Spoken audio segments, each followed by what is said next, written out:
दोस्तों, आज की कहानी है भाभी आपको माँ की पेंशन प्यारी लगती है माँ नहीं।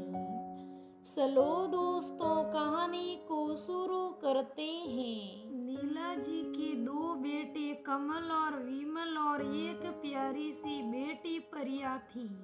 पति आलोक जी सरकारी अफसर थे। दोनों बेटे जुड़वा थे और बेटी सबसे छोटी थी।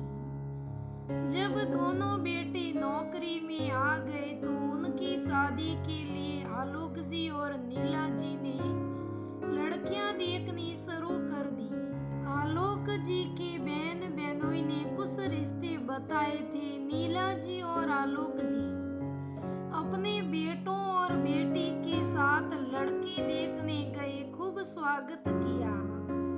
लड़की वालों ने सबका। जब नेहा कमरे में आई तो उसकी मासी की लड़की रानी भी साथ में थी, जो कि नेहा की हम उम्र लग रही थी। नेहा और रानी दोनों बहनें दिखने में भी सुंदर लगी और पढ़ी लिखी भी थी। नेहा के साथ रानी को भी विमल के लिए नीला जी और आलोक जी ने पसंद कर दिया। लड़की वालों को भी कोई आपत्ति नहीं हुई और जब कमल विमल ने भी हाँ कर दिया तो उसी शुभ घड़ी में सुगुन के कंगन नीला जी ने अपनी होने वाली दोनों बहुओं के हाथों में पहना दिए। खुशी खुशी शादी हो गई। अपनी दोनों बहुओं को देख नीला जी बहुत खुश थी।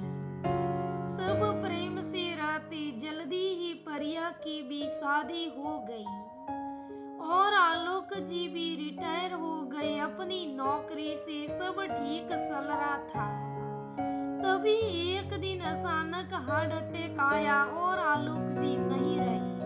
प्रिया और दामाद अतुल जी खबर मिलते ही तुरंत घर आ गए। इसी उम्र में और ऐसे वक्त में आलोक जी का साथ छूटना नीला जी को एक सदमे की तरह लगा और वो बीमार रहने लगी। सारे पेपर वर्क के बाद आलोक जी की पेंशन नीला जी को आने लगी। आलोक जी काफी ऊंचे पोस्ट से रिटायर हुए थे तो पेंशन की रकम भी ऊंची थी, अच्छी खासी थी। पैसा नियत बदलते देर नहीं करता। वही हुआ नीला जी के घर में भी पेंशन को लेके टकरार शुरू हो गई। पहले तो बहुएं फिर बेटों के बीच में भी मन मुटाव होने लगा। दोनों ही साथे की पूरी पेंशन वो ले। नीला जी बहुत दुखी होती। अपने परिवार को बिखरते देख बहुओं को कहने समझने का कोई मतलब था नहीं तो प्रिया को दिल की बात कहकर जी हल्का कर लिया। अपनी माँ की स्थिति देख प्रिया बहुत दुखी होती थी। जब बात बढ़ने लगी तब एक फैसला किया नीला जी ने और सबको बुलाकर कहा, आज से 1 महीने की पेंशन कमल लेगा और दूसरे महीने की विमल और दोनों भाई प्रेम से रहो। बस यही मेरी इच्छा है। बेटे बहू सब खुश हो गए। जबकि बोली नीला जी ने अपने पैरों पे खुद ही कुल्हाड़ी मार ली थी। इसका उसको आभास ही नहीं था जब तक सास के हाथों में पैसे आते थे। दोनों बहुएं नेहा और रानी लालच में आकर सेवा करती और अब सास के हाथ खाली होते ही नजरें फेरने लगी। नाती पोतों को जन्मदिन पे उपहार तक खरीदने तक के लिए उन्हें बहुओं से पैसे मांगना पड़ता। दोनों कुछ ना कुछ सुनाने से बाजी भी नहीं आती। उन्हें बहुत दुखी होती नीला जी और पछताती भी अपने निर्णय पे, लेकिन अब कुछ कर भी नहीं सकती थी। एक समय था जब पर्स पैसों से भरा रहता था और आज एक एक पैसे के लिए मोहताज हो गई थी। जबकि खुद के पति की पेंशन थी। एक रोज नीला जी की दवा खत्म होने को थी तो बड़ी बहू को बुला उन्होंने कहा, नेहा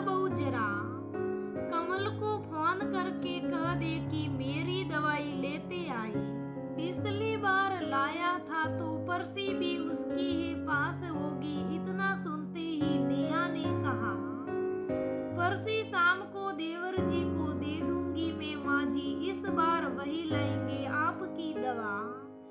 पिछली पेंशन हमने ली थी तो कमल जी दवा लाए थे, इस बार देवर जी लेंगे तो वो लाए। इतना कहकर नेहा तो चली गई, लेकिन नीला जी सदबद हो खड़ी रह गई।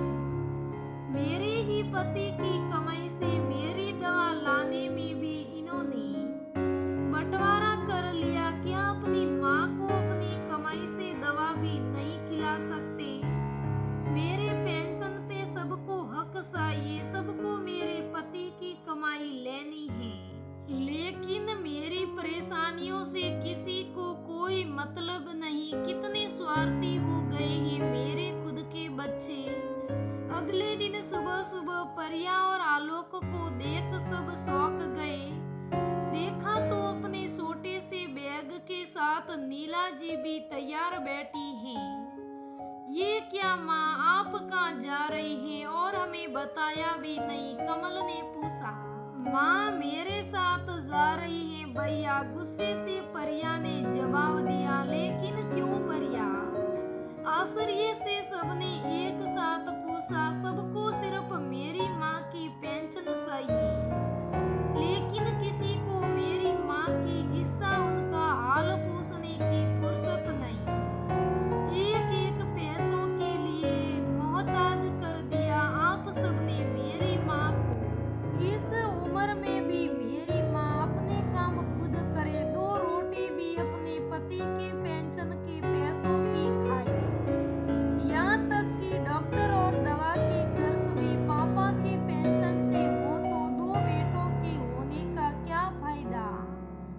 सिर्फ मेरे पापा की पेंशन पे हक जताने के लिए पति के पेंशन पे सिर्फ उनकी पत्नी का हक होता है, ताकि उसके जाने के बाद भी वो आर्थिक रूप से मजबूत रहे। फिर आप सबको कैसा हक उस पेंशन पे?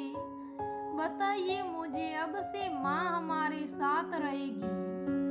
और हाँ भैया, माँ की पेंशन माँ खुद खर्च करेगी। परिया ने इतना कह घृणा से अपने भाइयों से मुंह फेर लिया। आप बेटे हो के भी बेटे का फर्ज नहीं निभा सके, लेकिन मैं दामाद का फर्ज नहीं भूलूंगा। माँ को खाने और दवा के पैसे नहीं देने पड़ेंगे अपने इस बेटे के घर।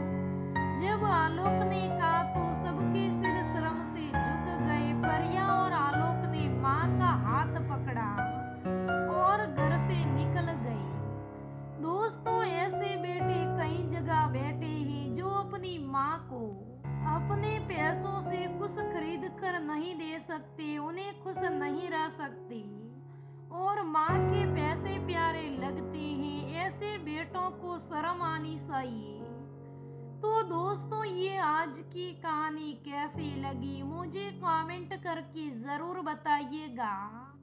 अगर कहानी अच्छी लगे तो लाइक करना, शेयर करना, मेरे चैनल को सब्सक्राइब करना। धन्यवाद दोस्तों, फिर मिलेंगे अगली कहानी में। तब तक बने रहे हमारे साथ।